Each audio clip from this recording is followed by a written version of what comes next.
ஆயுர்வேதா ஒரு நோயற்ற வாழ்க்கைக்கு நம்ம ஆரோக்கியத்தை எப்படி மெயின்டைன் பண்ணணும், தினசரி வாழ்க்கையில் என்னென்ன கடைபிடிக்கணும், சீசனல் சேஞ்சஸ் வரும்போது அதுக்கு என்னென்ன மாற்றங்கள் பண்ணணும், இதை சொல்லி கொடுக்கக்கூடிய ஒரு வாழ்வியல் கோட்பாடு தான் ஆயுர்வேதம்.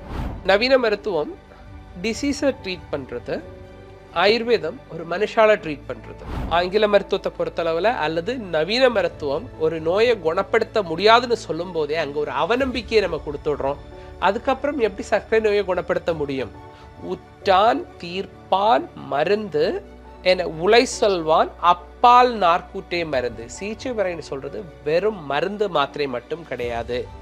நோயிட்டவன் பின்பற்றக்கூடிய வாழ்க்கை முறை, நோயிட்டவன் பின்பற்றக்கூடிய உணவு, நோயிட்டவனை பராமரிக்கிறதுக்கு கூட இருக்கிறவங்க என்ன மாதிரியான அக்கறை எடுத்துக்கிறாங்க, மருத்துவன் எந்த விதமான நம்பிக்கையை நோயாளிக்கு கொடுக்கிறான், நோய் கண்டுபிடிக்கிறதுக்கு விஞ்ஞானம் கண்டுபிடிச்சிருக்கக்கூடிய அனைத்து விதமான உபகரணங்களும் நோயை துல்லியமா கண்டுபிடிக்கிறதுக்கு உதவி பண்றது. அது எக்ஸ்ரேயா இருந்தாலும், பிளட் இன்வெஸ்டிகேஷனா இருந்தாலும், எம்ஆர்ஐயா இருந்தாலும். ஸோ ஆங்கில மருத்துவம் எப்படி விஞ்ஞானத்தை நம்புறதோ அதே போல ஆயுர்வேத மருத்துவர்களும் விஞ்ஞானத்தை நம்புறோம். அவங்க கிட்ட இல்லாத சிறப்பு என்ன இருக்கிறது ஆயுர்வேதத்துல பாத்தீங்கன்னா, ஒன் இண்டியா தமிழ் நேயர்களுக்கு வணக்கம். இன்னைக்கு நம்மளுடைய சிறப்பு நேர்காணல்ல ஆயுர்வேத மருத்துவம் குறித்த பல்வேறு கேள்விகளுக்கு பதிலளிக்கிறதுக்காக நம்மளுடைய நிகழ்ச்சியில ஆயுர்வேத மருத்துவர் ஸ்ரீ வர்மா இணைஞ்சிருக்காரு. பேசலாம் வாங்க. வணக்கம் சார். வணக்கம்.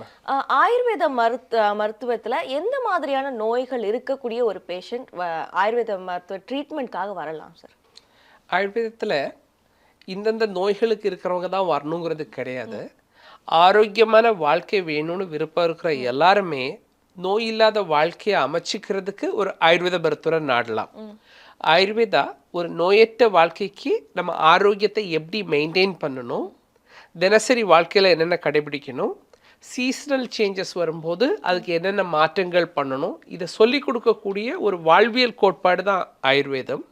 இந்த வாழ்வியல் கோட்பாடை நம்ம பின்பற்றலைனால் நமக்கு சாதாரண காய்ச்சல், தலைவலி, இந்த மாதிரி எந்த நோய்கள் வந்தாலும் ஆயுர்வேத மருத்துவரை நம்ம சந்திச்சா ஆரம்ப நிலை நோய்களுக்கு எளிய மருத்துவம் பண்ணலாம். இந்த ஆரம்ப நிலை நோய்களுக்கு நம்ம மருத்துவம் பண்ணாம வெறும் அறிகுறிகளுக்கு மட்டும் வலி நிவாரணிகளை எடுத்து அந்த நோய் காம்ப்ளிகேட் ஆகி தீவிர நிலை அடைகிறதா இருந்தா கூட எந்த நிலையிலையுமே ஒரு ஆயுர்வேத மருத்துவரை தேர்ந்த படித்த பக்குவமுள்ள ஒரு ஆயுர்வேத டாக்டரை நம்ம மீட் பண்றதா இருந்துச்சுன்னா எந்த நோயா இருந்தாலும் உங்களுக்கு ஒரு சரியான தீர்வு கொடுக்க முடியும். நிச்சயமா சார். ஆயுர்வேத மருத்துவத்துக்கும் மற்ற மருத்துவ முறைகளுக்கும் இருக்கக்கூடிய வேறுபாடுகள், ஒற்றுமைனா என்னென்ன சொல்லுங்க? பொதுவாக மருத்துவம்னு சொல்றதே நம்மளோட வாழ்க்கையை ஒரு எந்தவித நோய் நொடியும் இல்லாமல் ஒரு லெகுவா அமைச்சுக்கிறதுக்கு, நம்ம வாழ்க்கையோட லட்சியங்களையும் குறிக்கோள்களையும் அடையிறதுக்கு தடையா இருக்கக்கூடிய நோய்களை தடுக்கிறதுக்கும், இந்த நோய்கள் கொடுக்கக்கூடிய அசௌரியங்கள்னால நம்மளோட வாழ்க்கை கஷ்டமான ஒரு நிலைக்கு போகாமல் இருக்கிறத தவிர்க்கிறதுக்கான தான் மருத்துவ முறை. இங்கே நவீன மருத்துவம் சொல்றது நோய் வந்ததுக்கு அப்புறம் அந்த நோயோட அறிகுறிகளுக்கு சிகிச்சை கொடுக்கறது. ஆயுர்வேதம் நோய் இல்லாத ஒரு வாழ்க்கை முறையை கற்றுக் கொடுக்கறது. இந்த ரெண்டு இடத்துல தான் வித்தியாசம் இருக்கிறது. நவீன மருத்துவம் டிசீஸை ட்ரீட் பண்ணுறது, ஆயுர்வேதம் ஒரு மனுஷால ட்ரீட் பண்ணுறது.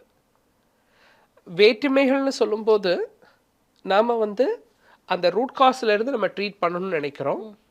நோய்க்கு எது அடிப்படை காரணியாக இருக்கிறது, அந்த காரணினால் உடம்புல உண்டானல் அந்த வேர் அதை முழுமையாக வெளியேற்றதுக்கான சிகிச்சை முறைகள் ஆயுர்வேதாவில் இருக்கிறது. நவீன மருத்துவத்தை பொறுத்தளவில் அந்த அறிகுறிகளை உடனே குறைக்கிறதுக்கான மருத்துவங்கள் இருக்கிறது. விபத்தில் வரக்கூடிய அவசரகால சிகிச்சைக்கு நவீன மருத்துவம் ரொம்ப சிறப்பாக இருக்கிறது. நோய் முத்துனதுக்கு அப்புறம் ஒன்றுமே பண்ண முடியலைன்னு சொல்கிற நேரத்தில் அறுவை சிகிச்சை செய்து அதுக்கு ஒரு தீர்வு தர்றதுல நவீன மருத்துவம் சிறப்பாக இருக்கிறது. நிச்சயமா சார். நீங்கள் உங்களுடைய பேஷண்ட்ஸை ட்ரீட் பண்ணும்போது மற்ற மருத்துவ முறைகளில் போய் கன்சல்ட் பண்ணி ட்ரீட்மெண்ட் எடுத்துட்டு அதை எதுலேயுமே குணப்படுத்த முடியாதுன்னு ஏதாவது சொல்லியிருப்பாங்க, அவங்க உங்ககிட்ட வந்திருப்பாங்க ட்ரீட்மெண்ட்க்கு. அந்த மாதிரி ட்ரீட் பண்ண பேஷண்ட்ஸ் யாராவது இருக்காங்களா? அது எதுக்காக வந்தாங்க, அதை பற்றி ஷேர் பண்ண முடியும்? நம்ம இப்போ பார்க்குறதுல ஒரு 100 நோயாளி பார்க்குறோன்னா அது ஒரு 90 நோயாளிகள் மற்ற மருத்துவ முறைகள் எல்லாம் முயற்சி செய்து அதில் போதிய பலன் கிடைக்காம வர்றவங்க தான் நமக்கு ஸ்ரீவர்மாவோட ஆயுர்வேத சிறப்பு சிகிச்சைக்கு வராங்க. ஸோ இப்போ ஒரு ஆரம்பத்தில் ஒரு பிரச்சனை இருக்கும்போது இன்னைக்குள்ள மைண்ட் செட் என்ன பண்ணுறாங்க அப்படின்னா, உடனே ஒரு குயிக் ஃபிக்ஸ் ரெமெடி, உடனே சரியாகிறதுக்கு என்ன பண்ண முடியும். ஸோ நவீன மருத்துவத்தை தான் நாடுறாங்க. நவீன மருத்துவத்திலையும் டாக்டர் சொல்கிறது மாதிரி மருந்துகளை தொடர்ந்து எடுத்து நோய் குணாகிறவங்க நிறைய பேர் இருக்கிறாங்க. ஆனால் சிலர் வெறும் மருந்து மாத்திரை மட்டும் போதும், வாழ்வியல் மாற்றங்கள் தேவையில்லை. நம்ம ஒரு டாக்டரை பார்க்குறோம், எனக்கு பிபி இருக்குது, மருந்து கொடுக்குறாங்க, என்ன டயட் ஃபாலோ பண்ணணும், டாக்டர் எல்லாம் சாப்பிடுங்கன்னு தான் சொல்லுவாங்க. இல்லை நீ இது சாப்பிடலாம் இது சாப்பிடக்கூடாது அப்படி டாக்டர் சொல்கிறதா இருந்துச்சுனால் டாக்டர் சொல்கிறத நம்ம நிறுத்துறது கிடையாது, பத்திய கட்டுப்பாடு சொல்கிற டாக்டரை நம்ம நிறுத்திடுறோம். ஸோ அப்போ அந்த இடத்துல சாதாரண பிபியாக இருக்கிற டைம்லேயே மாத்திரை எடுத்துக்கிறாங்க. கொஞ்சம் நாள் போகும்போது அந்த மாத்திரை வேலை செய்யாமல் அந்த பிபியோட அழுத்தம் இதயத்துக்கு போய் இதய நோயாக உருவெடுக்கும் போது ஆயுர்வேதத்துக்கு வராங்க. அது இதய நோயாக இருக்கட்டும், அல்லது கல்லீரல் நோயாக இருக்கட்டும், அல்லது சர்க்கரை நோயாக இருக்கட்டும், நோய் தீவிரமானதுக்கு அப்புறம் நம்ம கூட வர்றது நிறைய நோயாளிகள் வர்றாங்க. அந்த இடத்துல அது புற்றுநோயாக இருக்கட்டும் அல்லது சாதாரண அல்சராக இருக்கட்டும், தீவிர நிலையில் நோயாளி நமக்கு வரும்போது அந்த நோய் வந்ததோட அடிப்படை காரணி, நோய் நாடி, நோய் முதல் நாடி, அந்த நோய் எதனால் வந்திருக்கிறதுன்னு பார்த்து அந்த கழிவுகளை நம்ம உடம்புல இருந்து நம்ம வெளியேற்றுறோம். இப்போது ரொம்ப ரீசெண்டாக ட்ரீட் பண்ணது ஒரு கிட்னி ஃபெயிலியர் பேஷண்ட். அவங்க சர்க்கரை நோயாளியாக இருக்கிறாங்க, அவங்களுக்கு கிட்னி பாதிப்படைஞ்சிருக்கிறது. டெஸ்ட் பண்ணி பார்க்கும்போது யூரியா கிரேட்டின் ஹையாக இருக்கிறது. ஸோ நவீன மருத்துவம் என்ன சொல்கிறது அப்படின்னா, உடனே டயாலிசிஸ் பண்ணணும்.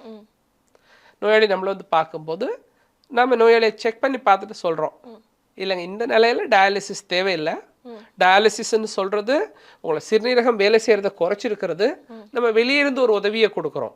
வெளியிருந்து உதவியை கொடுக்கும்போது என்ன ஆகுறதுன்னா, கொஞ்சம் வேலை செய்துட்டு இருக்கிறதும் அதோட வேலையை கம்மி பண்ணிக்கும். மருந்துகள் கொடுத்து உங்களோட ரத்தத்தையும் சிறுநீரகத்தையும் தூய்மைப்படுத்தும் போது உங்களுக்கு இப்போ இருக்கக்கூடிய அசௌகரியம் கம்மியாகி சிறுநீரகம் செயல்படுறதுக்கு நிறைய வாய்ப்புகள் இருக்கிறது. அதனால ஆயுர்வேத மருந்துகள் எடுத்துக்கலான்னு மருந்துகள் எடுத்துக்கிறாங்க. 15 நாளைக்கு அப்புறம் நம்ம திரும்ப டெஸ்ட் பண்ணி பார்க்குறோம், யூரியா கிரேட்டின் குறைஞ்சிருக்கிறது. டயாலிசிஸ் இல்லாமலே அவங்க லைஃப் அவங்க கண்டினியூ பண்ண முடிகிறது. ஸோ அது கிட்னி ஃபெயிலியராக இருக்கட்டும், லிவர் சிரோசிஸாக இருக்கட்டும், ஆரம்ப நிலை புற்றுநோயாக இருக்கட்டும், எந்த தீவிர நோயாக இருந்தாலும் ஆயுர்வேத சிகிச்சை முறையில் நிச்சயமான பலன்கள் கிடைக்கிறது. அட்வான்ஸ் ஸ்டேஜில் இப்படி எல்லா மருத்துவ முறைகளையும் பார்த்துட்டு அட்வான்ஸ் ஸ்டேஜில் வரும்போது முற்றிலுமாக குணப்படுத்த முடியுமா? இப்போது ஒரு நோய் முழுசாக தீவிரமானதுக்கு அப்புறம் அந்த நோய் குணமடைறதுன்னு சொல்கிறது ஆயுர்வேத முறை மட்டுமல்ல, அது ஒரு ஒருங்கிணைந்த சிகிச்சை முறையாக இருக்கணும். அங்கே ஆங்கில மருத்துவத்தில் நாம் சரியாகலை அதனால நான் ஆயுர்வேதாவுக்கு போகிறேன், ஆயுர்வேதாவில் சரி பண்ணிட முடியுமா அப்படின்னால் இல்லை. உங்களோட ஒருங்கிணைந்த சிகிச்சை முறை, நீங்கள் இவ்வளோ நாள் என்ன மருந்து எடுத்துகிட்டு இருக்கிறீங்க, அதில் என்ன பலன் கிடச்சிருக்கிறது, அதற்கு கூட ஆயுர்வேத மருந்துகளை துணை மருந்துகளாக எடுத்துக்கலாம். உங்களோட உணவு பழக்கங்களில் எது உங்களோட நோய் குணமடையாமல் தடுத்துருக்கிறதோ அதை தவிர்க்கலாம். உங்கள் வாழ்க்கை முறையில் என்ன மாற்றங்கள் பண்ணணுமோ அதை பண்ணலாம்.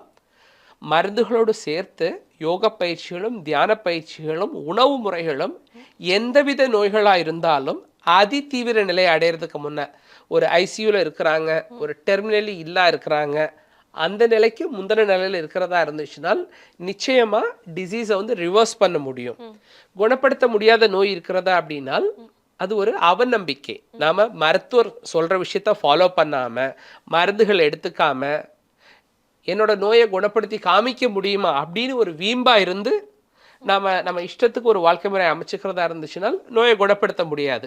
அப்படி இல்லாமல் என்னோட உணவு பழக்க வழக்கம் அல்லது வாழ்க்கை முறை அல்லது நோய் கிருமிகள் அல்லது விபத்து அல்லது பாரம்பரியமாக எனக்கு நோய் வந்திருக்கிறது, இந்த நோயை குணப்படுத்துறதுக்கான வழிமுறைகளை சொல்லி கொடுத்து இந்த நோயை குணப்படுத்துறதுக்கான மருந்துகளை கொடுத்து தொடர்ந்து அந்த மருந்துகளை எடுத்துக்கிறதா இருந்துச்சு அப்படின்னால் நிச்சயமாக எந்த நிலையில் இருக்கிற நோயையும் குணப்படுத்த முடியும். நான் ஹோமியோபதி சாப்பிட்டுட்டு இருக்கிறேன், நான் சித்தா சாப்பிட்டுட்டு இருக்கிறேன், நான் ஆங்கில மருந்து சாப்பிட்ருக்கேன், அதெல்லாம் விட்டுட்டு நான் ஆயுர்வேதாக்கு வரட்டுமா அப்படின்னால் இல்லைம்மா, நீங்கள் எடுத்துக்கூடிய ட்ரீட்மெண்ட் உங்களுக்கு இம்ப்ரூவ்மெண்ட் கொடுக்குறதா இருந்துச்சுன்னா அதை நீங்கள் கண்டினியூ பண்ணுங்க. எல்லா டாக்டர்ஸுமே நல்ல டாக்டர்ஸ் தான். நீங்கள் ஃபாலோ பண்ணுற விஷயம் கரெக்டாக ஃபாலோ பண்ணுறீங்களா பாருங்கள். உங்கள் மருந்து உங்களுக்கு ரிசல்ட் கொடுக்குதா பாருங்கள். மருந்து ரிசல்ட் கொடுக்கல அப்படின்னா நிச்சயமாக நீங்கள் ஸ்ரீவர்மா ஆயுர்வேதா வந்து முயற்சி பண்ணலாம். நாம் சொல்லிக் கொடுக்குறது வந்து ஒருங்கிணைந்த சிகிச்சை முறை, உங்களோட மருந்து, உங்களோட வாழ்க்கை முறை, உங்களோட உணவு பழக்கம் இதை சேர்த்து பண்ணும்போது நிச்சயமான பலன் கிடைக்கும். நிச்சயமா சார். இப்போ வேற ஏதாவது மெடிசன் ட்ரை பண்ணிட்டு நான் இப்போ ஒரு சிகிச்சை முறையிலேருந்து நான் இப்போ ஆயுர்வேதாக்கு மாறுறாங்க அப்படின்னா அதில் இப்போ இங்கிலீஷ் மெடிசன் சாப்பிட்டுட்டு இது ஆயுர்வேதாக்கு வரும்போது அந்த மெடிசன் சைடு எஃபெக்ட்ஸ் வரும்னு சொல்கிறாங்களே, இது உண்மையா? இல்லை, நிச்சயமாக மெடிசனில் சைடு எஃபெக்ட் வர்றதுக்கு வாய்ப்பு கிடையாது, பார்த்துக்கோங்க. இப்போ அது ஆங்கில மருத்துவமாக இருக்கட்டும் அல்லது ஆயுர்வேத மருத்துவமாக இருக்கட்டும், if there is a effect, if you misuse it, it will have a side effect.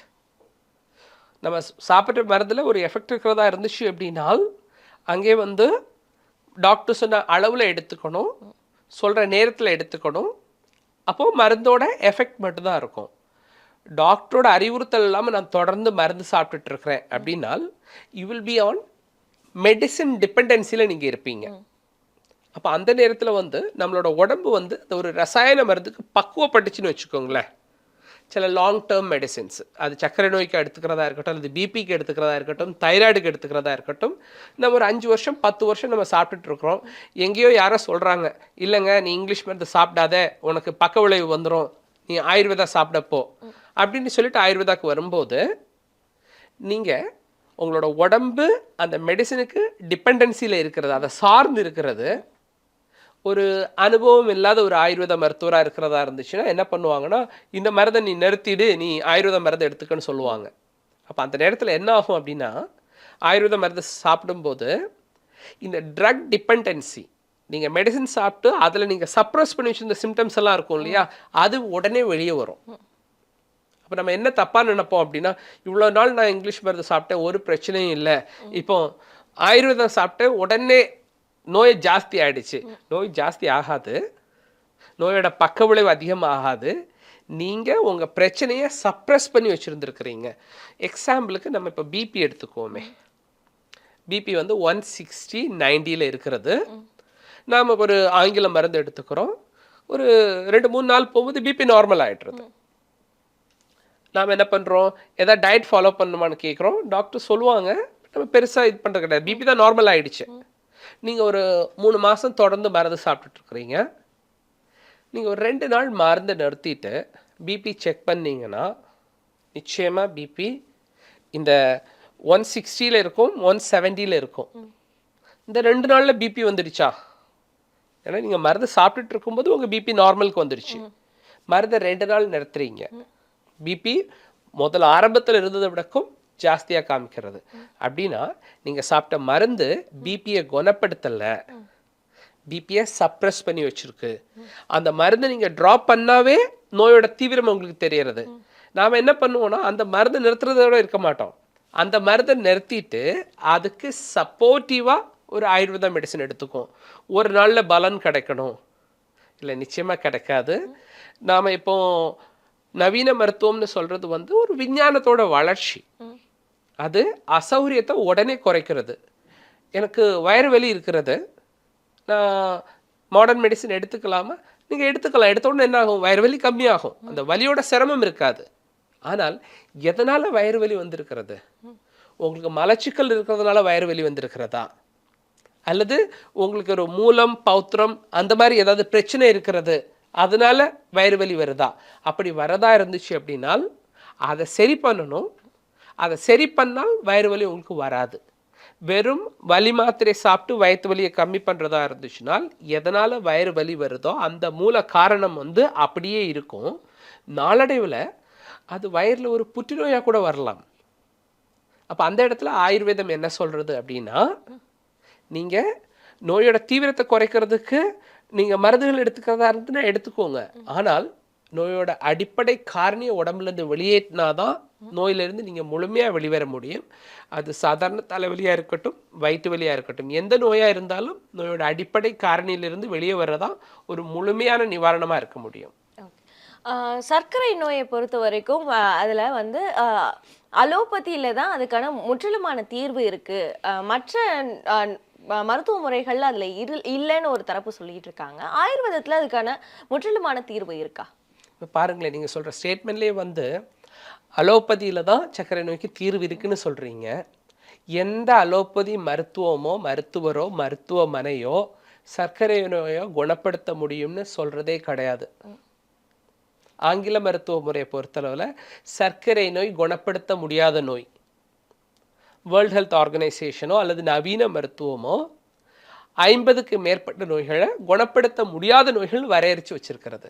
அப்போ அதுக்கப்புறம் எதுக்கு மருத்துவமனைக்கு போகணும், எதுக்கு மருந்துகளை சாப்பிடணும் அப்படிங்கிறது ஒரு தார்மீகமான கேள்வி இல்லையா? ஆயுர்வேத மருத்துவம்னு சொல்கிறது சர்க்கரை நோயை வந்து நிச்சயமாக குணப்படுத்த முடியும்னு சொல்கிறது. சர்க்கரை நோயை முழுமையாக குணப்படுத்த முடியுமா? நிச்சயமாக முழுமையாக குணப்படுத்த முடியும். உற்றான் தீர்ப்பான் மருந்து என உலை சொல்வான் அப்பால் நாற்கூட்டே மருந்து. சிகிச்சை முறைன்னு சொல்கிறது வெறும் மருந்து மாத்திரை மட்டும் கிடையாது. நோயிட்டவன் பின்பற்றக்கூடிய வாழ்க்கை முறை, நோயிட்டவன் பின்பற்றக்கூடிய உணவு, நோயிட்டவனை பராமரிக்கிறதுக்கு கூட இருக்கிறவங்க என்ன மாதிரியான அக்கறை எடுத்துக்கிறாங்க, மருத்துவன் எந்த விதமான நம்பிக்கையை நோயாளிக்கு கொடுக்குறான், இதை பொறுத்து தான் ஒரு நோய் குறையும்.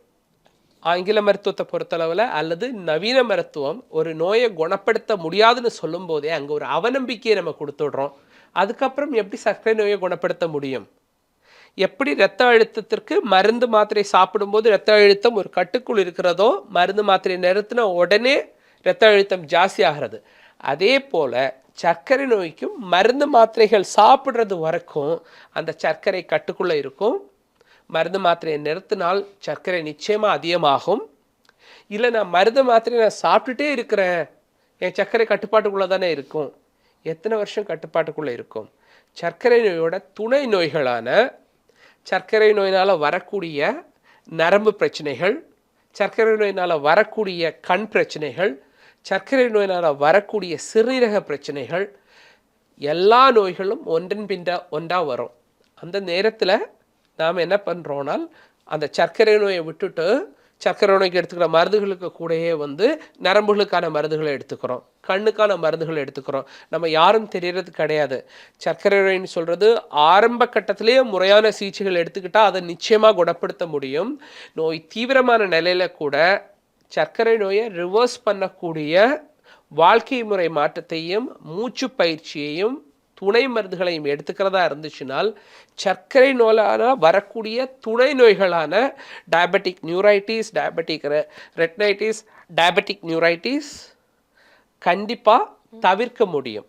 நோய் வந்ததுக்கு அப்புறம் மருந்து மாத்திரை சாப்பிட்டு நம்மளோட கிட்னியை ஹார்ட்டை வீக் பண்ணுறதுக்கு நோய் ஆரம்ப நிலையில் இருக்கும்போது அல்லது நோய் கட்டுக்குள்ளே இல்லை கொஞ்சம் தீவிர நிலை அடையும் போதே ஒரு ஒருங்கிணைந்த சிகிச்சை முறை எடுத்துக்கிறதா இருந்துச்சுனால் சர்க்கரை நோயை நிச்சயமாக குணப்படுத்திக்க முடியும். ஆங்கில நவீன மருத்துவ முறையில் ஒரு நோயை கண்டறியறதுக்கு நம்ம பலவிதமான டெஸ்ட் எடுக்கிறோம். ஆயுர்வேத மருத்துவ முறையில் என்ன மாதிரியான டெஸ்ட் எடுத்து அந்த நோயை கண்டறியறது? நவீன மருத்துவ முறையில் ஒரு நோயை கண்டுபிடிக்கிறதுக்கு எக்ஸ்ரே இருக்கிறது, லேப் இருக்கிறது, எம்ஆர்ஐ இருக்கிறது அப்படின்னு நம்ம நினைக்கிறோம். ஆக்சுவலாக பார்க்கும்போது அது வந்து அலோபதி மருத்துவத்தோட கண்டுபிடிப்பு கிடையாது, அது ஒரு விஞ்ஞானத்தோட கண்டுபிடிப்பு. நாம் ஆரம்ப காலத்தில் கால்நடையாக போயிட்டு இருந்தோம், அப்புறம் மாட்டு வண்டியில் போயிட்டு இருந்தோம், அப்புறம் வந்து சைக்கிளில் போனோம், அப்புறம் பைக்கில் போனோம், இப்போ காரில் போகிறோம், இல்லை ஃப்ளைட்டில் போகிறோம். இது விஞ்ஞானத்தோட ஒரு கண்டுபிடிப்பு. நான் பாரம்பரியத்தை ஃபாலோ பண்ணுறேன், அதனால் நான் வாக்கிங்கில் மட்டும்தான் போவேன், நான் கார் யூஸ் பண்ண மாட்டேன் அப்படி நம்ம யாரும் சொல்கிறது கிடையாது. அதே போல் நோய் கண்டுபிடிக்கிறதுக்கு விஞ்ஞானம் கண்டுபிடிச்சிருக்கக்கூடிய அனைத்து விதமான உபகரணங்களும் நோயை துல்லியமாக கண்டுபிடிக்கிறதுக்கு உதவி பண்ணுறது. அது எக்ஸ்ரேயாக இருந்தாலும், பிளட் இன்வெஸ்டிகேஷனாக இருந்தாலும், எம்ஆர்ஐயாக இருந்தாலும்.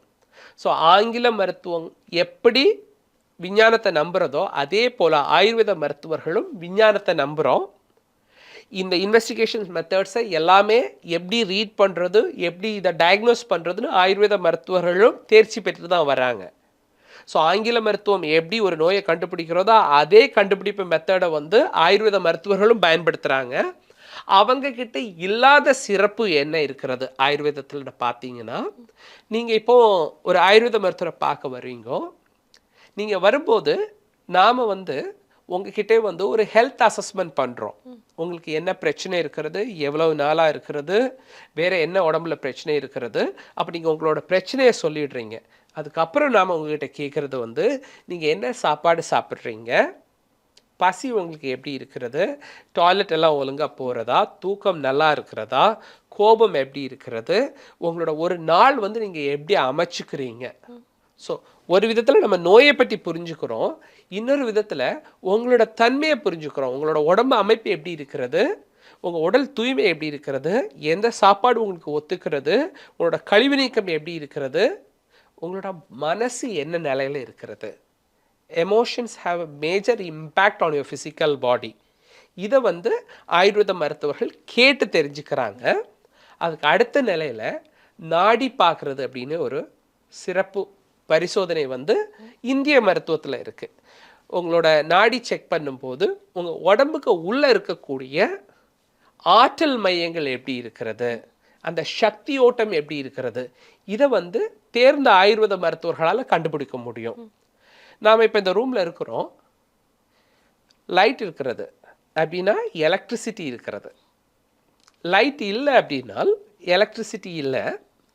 அப்போ எப்படி கண்டுபிடிப்பீங்க பவர் இருக்கா இல்லையா அப்படின்னா, ஒரு டெஸ்டர் வந்து நம்ம பின் பாயிண்டில் ப்ளக் பாயிண்டில் பண்ணி பார்த்தா தெரியும் அந்த இடத்துக்கு எலக்ட்ரிசிட்டி வருதா இல்லையா அப்படின்ட்டு. அங்கே எலக்ட்ரிசிட்டி வரதா இருந்து லைட் எரியலை அப்படின்னால் பிரச்சனை வந்து லைட்டில் இருக்குது. அங்கே பவரே வரல அப்படின்னால் எலக்ட்ரிசிட்டியில் ப்ராப்ளம் இருக்கிறது. நாடி பார்க்குறது அதே மாதிரி தான். உங்களுக்கு உங்கள் உள்ளுறுப்பில் ஒரு பிரச்சனை இருக்கிறது, அது நாடி பார்க்கும்போது அந்த உறுப்பில் இருக்கிற பிரச்சனையா அல்லது உங்களோட உள் ஆற்றல்கள்ல இருந்து வரக்கூடிய பிரச்சனையா அல்லது உங்கள் ஆற்றல் மையங்களில் மர்மங்களில் அல்லது கோஷங்களில் ஏதாவது சக்தியோட்ட தடைபாடு இருக்கிறதா, இதை வந்து தேர்ந்த டாக்டர் வந்து நாடி பார்த்து கண்டுபிடிச்சிட முடியும். அப்போ ஆயுர்வேத மருத்துவத்தில் வந்து நாடி பார்த்து உடம்போட அடிப்படையை கண்டுபிடிச்சிட்டு உங்களோட பரிசோதனை ரிப்போர்ட்ஸ் இருக்கிறதா இருந்துச்சு அதை கம்பேர் பண்ணி பார்த்துக்கலாம். ரெண்டும் கோரிலேட் ஆகிறதா, ட்ரீட்மெண்ட் வந்து ரொம்ப எளிமையாக இருக்கும். இல்லை நான் லேபில் ரிப்போர்ட்லாம் எடுக்கலை, என்னோட நாடி பார்த்து என்னை சிகிச்சையை கொடுக்க முடியுமா, நிச்சயமாக கொடுக்க முடியும். நம்ம தாத்தா பாட்டி எல்லாம் வந்து லேப் பார்த்தா இது பண்ணாங்க, சர்வைவல் ஆஃப் த ஃபிட்டஸ்ட். 5000 வருஷத்துக்கு முன்னாலேயும் நம்மளோட மூதாதையர்கள் உயிரோட இருந்திருக்கிறாங்க, அவங்களும் வாழ்ந்திருக்கிறாங்க இல்லையா. அன்னைக்கு இருந்த ஹார்ட் தான் இன்னைக்கு ஹார்ட்டாக இருக்கிறது. ஹார்ட்டில் ஏதாவது பரிணாம மாற்றம் அடைஞ்சிருக்கிறதா, கிட்னியில் ஏதாவது பரிணாம மாற்றம் அடைஞ்சிருக்கிறதா, அன்னைக்கு இருந்த நோய் தான் இன்னைக்கும் இருக்கிறது. நாம் புதிய புதிய பேரில் அழைக்கிறோம். ஒரு சாக்கடை இருக்கிறது, அதுலேருந்து ஒரு நாற்றம் வருது. நாம் இப்போ வீட்டில் அம்மா என்ன பண்ணுவாங்க, ஒரு பக்கெட்டில் வந்து தண்ணி எடுப்பாங்க, ஒரு தொடப்பம் எடுப்பாங்க, அதை க்ளீன் பண்ணி விட்டுடுவாங்க, அந்த இடம் சுத்தமாகிடுறது. நாம் என்ன பண்ணுறோம், நவீனத்தில் என்ன பண்ணுறோம் அப்படின்னா ஒரு லென்ஸ் ஒரு மைக்ரோஸ்கோப் எடுத்துகிட்டு அந்த சாக்கடைக்குள்ளே போய் பார்க்குறோம், அதில் என்ன கிருமி இருக்கிறது எல்லாம் பார்த்து முடிச்சப்பறம் என்ன பண்ணுறோம், அதை க்ளீன் பண்ணி தான் விட போகிறோம். ஒரு தெளிவுக்காக பார்க்குறது நல்லது, ஆனால் உடம்புக்குள்ளால் என்ன கழிவுகள் தங்கி இருக்கிறது, உறுப்பில் என்ன ஆற்றல் ஓட்டம் இருக்கிறது, அதை குணப்படுத்துறதுக்கான ட்ரீட்மெண்ட் கொடுத்தாவே உங்களோட நோய் சரியாயிடும். உடம்புன்னு சொல்கிறது வந்து ஒரு எளிமையான இயக்கம்தான். மனுஷ உடம்போட உன்னதத்துவமே வந்து அது 5000 வருஷம் அல்லது 10,000 வருஷத்துக்கு நீங்கள் முன்னே பார்த்தீங்கன்னா கூட இதே உடல் அமைப்பு தான், இதே உடல் இயக்கம் தான். இன்றைக்கி நாம் சொல்கிறோம் மாசு கட்டுப்பாடு, நமக்கு வந்து ஏர் பொல்யூஷன், வாட்டர் பொல்யூஷன். நாம் இன்றைக்கி சொல்கிறோம், 200 வருஷத்துக்கு முன்னாடி அதான் சொல்லிட்டு இருந்திருக்காங்க, இன்னொரு 200 வருஷத்துக்கு அப்புறமும் அதுதான் சொல்லுவாங்க. ஆனால் மனுஷ உடம்போட உன்னதம்னு சொல்கிறது வந்து it will be a suitability, sustainability. நம்ம உடம்பு எந்த பிரச்சனை வந்தாலும் அதை எதிர்த்து தாங்கிறதுக்கான ஒரு சர்வைவல் டெண்டன்சி நம்ம உடம்புல இருக்கிறது. அதனால் ஆயுர்வேத மருத்துவம்னு சொல்கிறது ரிப்போர்ட் பார்த்து நம்ம ரிப்போர்ட்டுக்கு மட்டும் ட்ரீட்மெண்ட் கொடுக்கறது கிடையாது. ஒரு மனுஷனை உடம்பு, மனசு, ஆத்மா, உணர்ச்சிகள் இருக்கக்கூடிய ஒரு உன்னதமான ஒரு உயிராக நம்ம பார்க்குறோம். அதுக்கான சிகிச்சை கொடுக்கும்போது எல்லா விதமான நோய்களையும் நிச்சயமாக சரி பண்ண முடியும். ஆயுர்வேத மருத்துவ முறையில் உணவு கட்டுப்பாடு, பத்திய உணவு சாப்பிட்றது அவசியமா? இல்லைங்க, இப்போ நம்ம முதல்ல பேசும்போது சொன்னேன், ஆயுர்வேத மருத்துவத்துக்கு பத்தியம் கிடையாது. ஒரு சாப்பாடு நீங்கள் எடுத்துக்கிறீங்க, அந்த சாப்பாடு உங்கள் உடம்புக்கு ஒத்துக்கலை, நீங்கள் அந்த சாப்பாடை சாப்பிட்றீங்க, உங்களுக்கு அஜீரணம் ஆகிறது. அஜீரணத்துக்கு நான் மருந்து கொடுக்குறேன், அஜீரணம் சரியாயிடும். நாளைக்கு திரும்ப அந்த சாப்பாடை சாப்பிட்றீங்க, என்ன ஆகும்? திரும்பவும் அஜீரணம் ஆகும். அப்போது உங்கள் உடம்புக்கு பத்திய கட்டுப்பாடு இருக்குது. எவ்வளவு நாளுக்கு உங்கள் உடம்போட நோய் எதிர்ப்பு சக்தியும் உங்களோட கிரகிக்கும் தன்மையும் அதிகரிக்கிறது வரைக்கும் அந்த சாப்பாடை தவிர்க்கிறது நல்லா இருக்கும். ஸோ இப்போ நம்ம மருந்துக்கு பத்தியம், எந்த மருந்துக்குமே பத்தியம் கிடையாதுங்க.